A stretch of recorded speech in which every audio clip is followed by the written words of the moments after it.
சத்திய தீனுல் இஸ்லாத்துக்குள்ளே அல்லாஹ் எம்மை வாழ வைப்பது. அல்லாஹ் மிக பெரும் ஆற்றல் உள்ளவன். அவன் மிக பெரும் பாக்கியத்தை நமக்கு தந்திருக்கிறான். உலகமே என்ன சொன்னாலும் நாளை மறுமை நாளையிலே சுப்ஹானல்லாஹ் நரகில் ஒரு முஸ்லிம் விழுந்தாலும் ஈமானுடைய பாக்கியத்தோடு ஒரு கடுகளவு ஒரு அணுவளவு இருந்தாலும் முஸ்லிம்களிடம் கேட்கப்படும். அந்த நரகத்துக்குள்ளே இருப்பவர்கள் கேட்பார்கள், நீங்களும் அல்லாஹ்வை ஏற்றுக்கொண்டு ஏன் இங்கே வேதனை செய்யப்படுகின்றீர்கள்? சுப்ஹானல்லாஹ். கண்ணியமான அல்லாஹ்வின் நல்லடியார்களே, அப்பொழுதுதான் அல்லாஹ் ரப்புல் இஸ்ஸத் நரகில் இருக்கக்கூடிய அத்தனை மூமின்களையும் வெளியே எடுப்பான். கடுகளவு ஈமான் இருந்தாலும் அவர்களை அல்லாஹ் சுவர்க்கத்துக்குள் நுழைய வைக்கப் போகின்றான். அந்த நேரத்தில் தான் அல்லாஹ்வை மறுத்து இணை வைத்து அல்லாஹ்வை நம்பாமல் மறுமையை நம்பாமல் இருந்த அந்த முஷ்ரிக்கீன்கள் ரூபமா யவதுல்லதீன கஃபரு லவ் கானூ முஸ்லிமீன், யா அல்லாஹ் இந்த இஸ்லாத்துடைய பாக்கியத்தோடு நாம் உலகிலே வாழ்ந்திருக்க வேண்டுமே. இன்றைக்கு எங்களுக்கு சிலவங்களுக்கு முஸ்லிம்களுக்கு இஸ்லாம் பாரம். எங்களோட முழு யோசனையும் முஸ்லிம்கள் எப்படி வாழ்றது. சகோதரர்களே, முஸ்லிம்களுடைய யோசனையிலே வர வேண்டும். இஸ்லாமை வாழ வைக்கத்தான் அல்லாஹ் எனக்கு வாழ்க்கையை தந்திருக்கிறான். இன்னா லில்லாஹ், நான் அல்லாஹ்வுக்காக வேண்டியே உள்ளவன். இன்ன ஸலாத்தி வ நுசுகி வ மஹ்யாய வ மமாத்தி லில்லாஹி ரப்பில் ஆலமீன். நான் அல்லாஹ்விடம் சொல்லுகிறோம் என்ன தக்பீரை கட்டிக்கொண்டு, யா அல்லாஹ் என்னுடைய எல்லா அசைவர்களும் ஹயாத்தும் மௌத்தும் உன்னை சந்தோஷப்படுத்தத்தான், உன்னுடைய பொருத்தத்துக்காக வேண்டித்தான், உன்னுடைய திருப்திக்காக வேண்டித்தான்.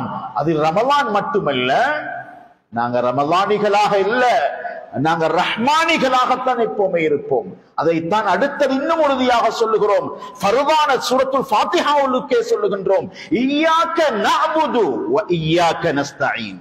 யா அல்லாஹ், உன்னை இபாதத் செஞ்சு உன்னை சந்தோஷப்படுத்துவதுதான் என் வாழ்க்கையின் லட்சியம். இதைத்தான் இப்ராஹிம் அலைஹிஸ்ஸலாம் நெருப்புக்குள் விழும் பொழுது சொன்னார்கள். நபி ஸல்லல்லாஹு அலைஹி வஸல்லம் வயிற்றிலே கல்லை கட்டிக்கொண்டு சென்றார்கள். சொன்ன வார்த்தையும் இதுதான். மக்காவில் இருந்து மதீனாவில் செல்லும் பொழுதும் அங்கிருந்து பிரயாணத்திலும் சொன்னது இதுதான். அங்கே தாயிஃபிலே இரத்தம் சிந்திய நேரத்திலும் கண்ணியத்துக்குரிய அல்லாஹ்வின் நல்லடியார்களே, அருமை நாயகம் ஸல்லல்லாஹு அலைஹி வஸல்லமும் அந்த இப்ராஹிம் கலீலுல்லாஹும் என்ன சொன்னார்கள் தெரியுமா? ரப்பே, நான் இந்த நெருப்புக்குள் பொசுங்குவதுதான், நான் இந்த சிரமத்துக்குள்ளே அகப்பட்டு நான் சாம்பலாகுவதுதான் உன்னுடைய பொருத்தம் என்றால் அதையும் நான் செய்ய தயார் என்று சொன்னார்கள். எங்களுக்கு 5 நேர தொழுக பாரம், நோன்பு முடிஞ்சா சுபஹு காணம், அஸ்ஸலாத்து ஹைரும் மினன் நௌம். சகோதரர்களே, நோன்புல மட்டும் இல்ல, 360 நாளும் கேட்குது. அருமையான அல்லாஹ்வுடைய நல்லடியார்களே, அருமை சகோதரர்களே, ஆனால் அந்த சுபஹுடைய தொழுகை எப்படி போகுது? ரமலான்ல சஹர் செய்கிற மரியாதைக்கு வந்த சகோதரர்களே, ரமலான்ல மட்டுமா அல்லாஹ் சுபஹ கடமையாக்கி இருக்கிறான்? எங்களுக்கு இது ஒரு பாரமா, பாக்கியமா? அன்புக்குரியவர்களே, படைச்ச ரப்பு கேட்கிறான், அஃபஹஸிபுதும் அன்னமா خلقناكم அபஸா அயஹ்ஸபுல் இன்சான் அய்யுத்ரக சுதா. வேலை வாங்க முடியாத ஒட்டகத்துக்கு சுதான்னு சொல்லுவார்கள். அதற்கு வாழ்க்கையில் ஒரு லட்சியம் இருக்காது, அது பால் கொடுக்காது, அதிலே பிரயாணம் செய்ய முடியாது. இப்படியான ஒட்டகத்தை அரபியிலே சுதா என்ற சொல்லை சொல்லுவார்கள். அல்லாஹ் கேட்கிறான், நீங்களும் அப்படின்னு நினைக்கிறீங்களோ? காலையில கொஞ்சம் எலும்பி பஜாருக்கு போயிட்டு பஸ்ல நின்று கொண்டோ எப்படியோ போய் சேர்ந்து இந்த நாட்டுல ஏலாட்டி வெளிநாட்டுக்கு போய் சம்பாரிச்சு ஒரு வீட்டை கட்டி ஒரு கல்யாணத்தை எடுத்துட்டு பெருமூச்சு விடலாம்னு நினைக்கிறோமா? சகோதரர்களே, அல்லாஹ் சொல்றான், இந்த வாழ்க்கையில நீங்க அப்படி நினைக்கவே கூடாது.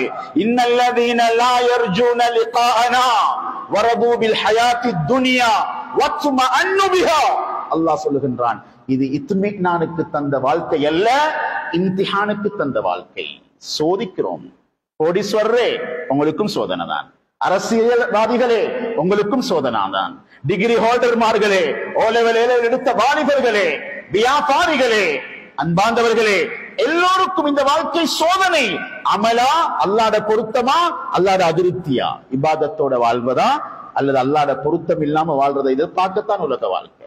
இருக்கிற உலக வாழ்க்கை அல்லாஹ் உதாரணம் சொல்லியே விளங்கப்படுத்துறார். பெருமூச்சு விடுறதுக்கு ஒன்றுமே இல்லை. மகனுக்கு கனடா விசா கிடைச்சிட்டு அடுத்த மகன் ஜப்பான்ல, இதெல்லாம் பெருமூச்சு விடுற தலைப்பே இல்ல சகோதரர்களே. சகோதரர்களே, சஹாபாக்களுக்கு உலகம் கூட கூட கண்ணீர் வந்துச்சு. எங்களுக்கு உலகம் குறைய குறைய கண்ணீர் வருகிறது. எங்களோட வாழ்க்கை, நாங்க நோம்புண்ட பெருநாள் உடுப்ப ஒரு 10 லைலத்துல் கத்ர் கடைசி 10 தேடி அதுல ஒரு 27 நாள் முழிச்சு கொண்டிருந்துட்டு சகோதரர்களே, நாங்க சொர்க்கத்தையும் பெரிய நினைப்புகளோடையும் அல்லாஹ்வை முன்னோக்கி இருக்கிறோம். சுப்ஹானல்லாஹ், அல்லாஹு அக்பர்.